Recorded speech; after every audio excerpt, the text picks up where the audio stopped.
परीक्षा देने हैं। नौजवान पीढ़ी सुने, संसार में महिलाओं ने अपने चरित्र की परीक्षा में प्राणदान दिए, उत्सर्ग किए, जौहर किए। संसार में केवल हमारे बुंदेलखंड के लाला हरदौल, जिन्होंने स्त्री की चरित्र की परीक्षा के लिए स्वयं के प्राणों का उत्सर्ग किया। सिर्फ हरदौल। अब मैं मऊरानीपुर में अपने रंग में आकर के कुछ कहना चाह रहा हूं, आपकी जिम्मेदारी अतिरिक्त है। लाला जुझार सिंह ने अपनी पत्नी से कहा कि यदि साचो धर्म पतिव्रत है तो तोय परीक्षा देने हैं। हरदौल लाखों विष के भोजन अपने हाथ जिमेने हैं। एक ओर है किम कर्तव्य विमूढ़ रानी सोचती है, एक ओर है पति की आज्ञा, एक ओर देवर प्यारो। पति की कहीं करो तो भाभी, आदरणीय रूबी भाभी बैठी हैं, हमारे पारस भैया की भाभी बैठी है, एक बार उनके सम्मान में जोरदार तालियां बजाइए। और भाभी और देवर का संबंध बुंदेलखंड बताता है दुनिया को, वरना ओटीटी और मोबाइल ने तो देवर भाभी के संबंध को कहां पहुंचा दिया। लेकिन मैं देवर भाभी का कौन सा संबंध गाने जा रहा हूं, ये बुंदेलखंड की धरा पर आए हुए कविगण सुने कि यदि साचो धर्म पतिव्रत है तो तोय परीक्षा देने हैं। हरदौल लाखों विष के भोजन अपने हाथ जिमेने हैं। एक ओर है पति की आज्ञा, एक ओर देवर प्यारो।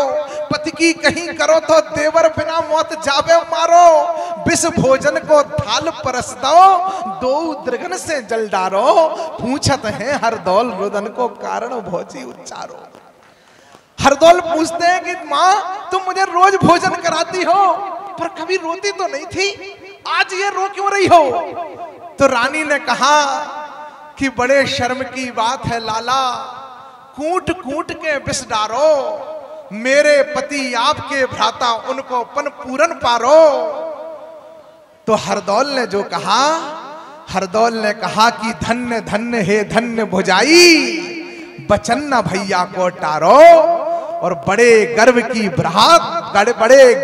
बात, भ्रात को होए जगत में उजियारो। धर के ध्यान भोग शंकर को, भाई साहब माइक मंच पर बैठ के मत बोलो प्लीज। धर के ध्यान भोग शंकर को, लगे लगायन विषयारो। भगवान शंकर का ध्यान करके वो खीर का कचुल्ला ले लिया हरदौल ने और पीने लगे। बाबा शंकर का ध्यान किया तो बाबा भोलेनाथ प्रकट हो गए और हरदौल से कहा कि बेटा तुम कहो तो इस विष को अमृत कर दूं।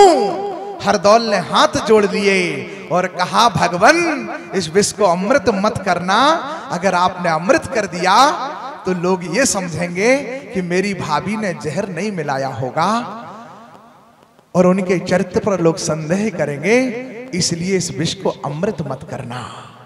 बाबा भोलेनाथ ने कहा कि तुम्हें विष सहन करने की शक्ति दे दूं। हरदौल ने कहा प्रभु ये भी मत करना, अगर ऐसा भी कर दिया आपने तो लोग सोचेंगे कि कमजोर जहर मिलाया होगा। तो बाबा भोलेनाथ ने कहा फिर तुमने मुझे बुलाया क्यों? अब नई बात बता दूं माता जी तो आपकी भी तालियां उठें।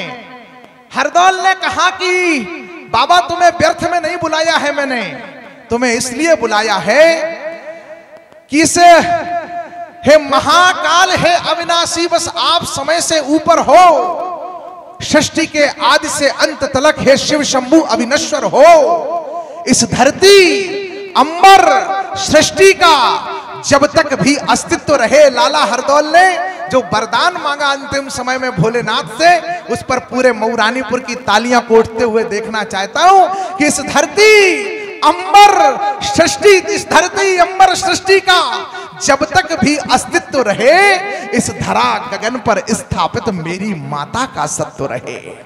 इस धरा गगन पर स्थापित मेरी माता का सत्व रहे। वो है पवित्र गंगा जैसी दीदी, वो है पवित्र गंगा जैसी। गंगाधर सदा बताना तुम, कोई मेरी मां को अपवित्र कहे, क्रोधित हो उसे सताना तुम। ऐसा बुंदेलखंड जिसके बारे में बिहारी जी कहते हैं कि आनन के बीच में प्रवाह पवन मंडल को, पवन के तीज में झलाझल झांका है। झलाझल तेज बीच झलाझल ताक रहो, जलाजल तेज बीच धरातल ताका है। कहत बिहारी धरती पे रचे है खंड, खंडन के बीच नौ खंडन को नाका है, और नौ खंड बीच में विराजो वीर आर्य खंड, आर्य खंड बीच में बुंदेलखंड बाका है, आर्य खंड बीच में बुंदेलखंड बाका है। ऐसे बुंदेलखंड की धरा जो सम्राटों की धरा है, उस पर डॉक्टर रुचि चतुर्वेदी जी को जो ब्रिज से आई हैं, उनके गीतों के लिए एक बार पूरा सदन अपने